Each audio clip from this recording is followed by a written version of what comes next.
This ancient practice is still a powerful symbol of a family's wealth and success. Every child takes a special dumpling to school on the day after the feast. It's like a great big competition. They all show off and compare them with each other to see who has got the biggest and the best one.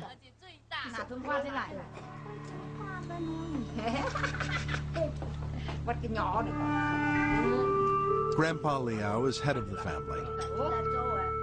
He is also a leading figure in the local Communist Party.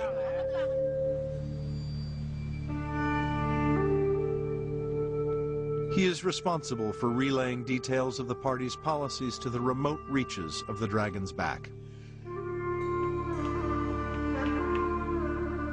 He's found the perfect way to get the party's directives out to his fellow farmers.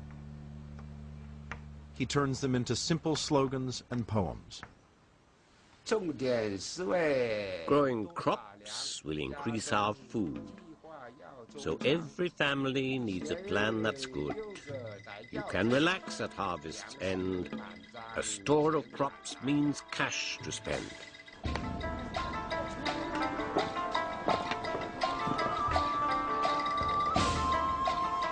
Mr. Liao has set his blackboard out in the village square for 2 decades now.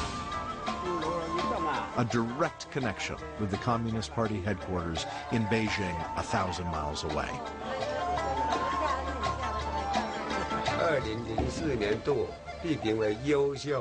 In 2004, I was honored as an outstanding party member.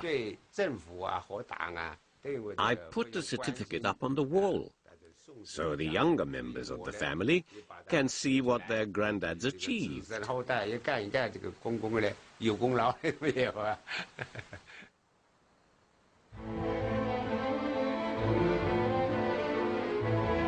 Until 1978, the Communist Party directly controlled all of China's land.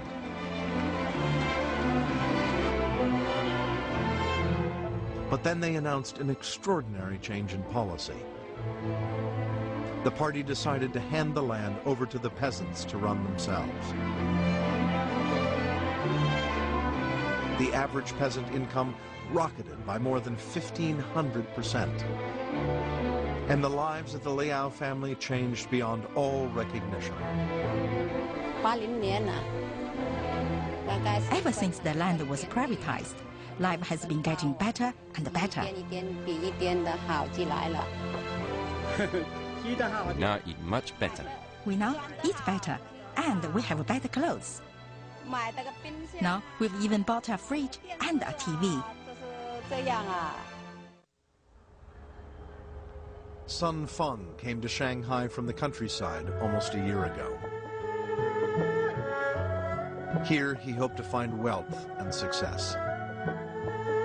Little did he know he would end up doing one of the most perilous jobs in the city.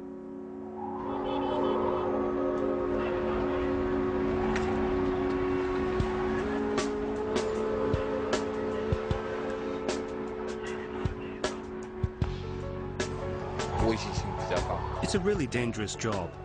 That's the worst thing about it. The first time I stepped into the basket, I was terrified that I would fall out.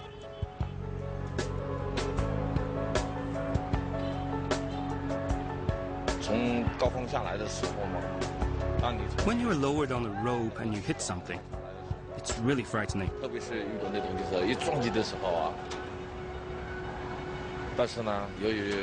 Now my heart doesn't race as much.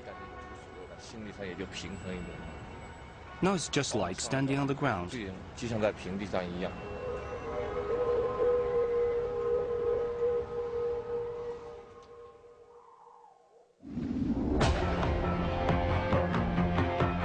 Already 8 times the size of New York City, Shanghai is expanding every day.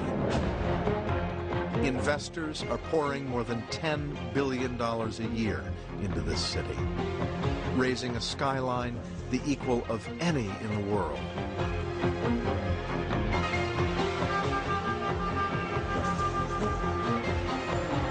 In a population of over 20 million, over 3 million are migrant workers like Sun Feng. But it's a far cry from the small rural town where he grew up. When I first came to Shanghai, I felt completely lost. Shanghaiers tend to push outsiders away. Getting to know people here is difficult. And although he is earning more cash than he ever could at home, even as a window cleaner, Sun Feng is still paying a high price for his months away.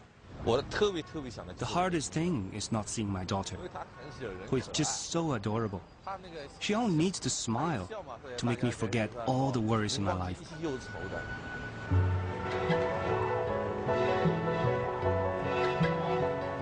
In just a few weeks, Sun Feng will see his daughter for the first time in months, when he heads home to celebrate Chinese New Year. But for now, all he can do is work as hard as he can and earn as much as he can to support his family back home.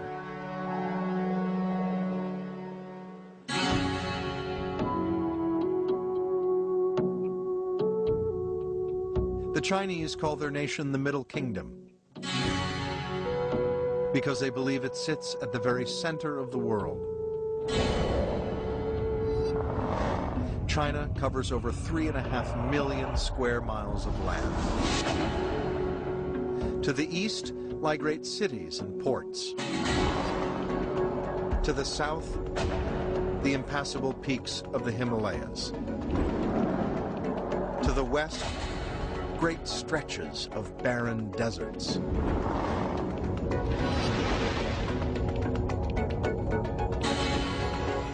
This great land is home to over 50 different peoples, each with their own culture, history, and tradition.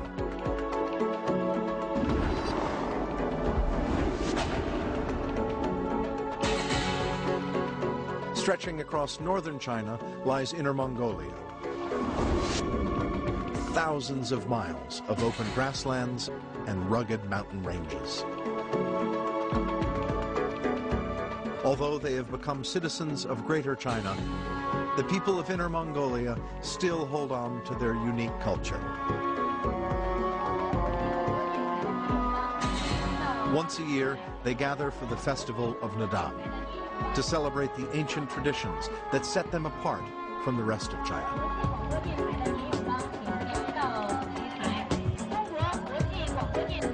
Extraordinary skill in horsemanship lies at the heart of Mongolian culture. And the climax of the Nadam festival comes at dawn on the third day, in what is the biggest horse race in the world.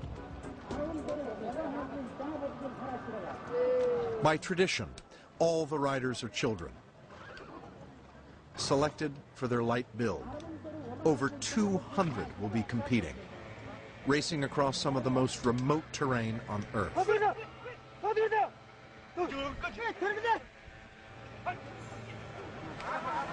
As the start is called, the jockeys rush to their mounts and thunder out across the open grasslands.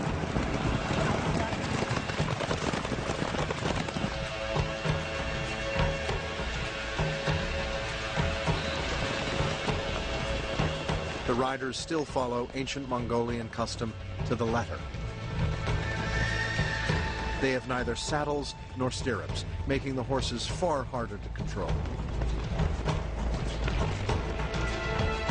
It is a trial of riding skill and endurance without equal.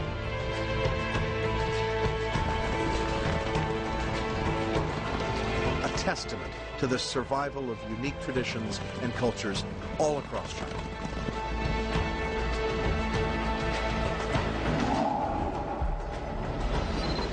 China is a nation so diverse. Its people still speak 7 different major languages and over 80 different dialects. There is just one bond between them all. They can all read and use the same written characters.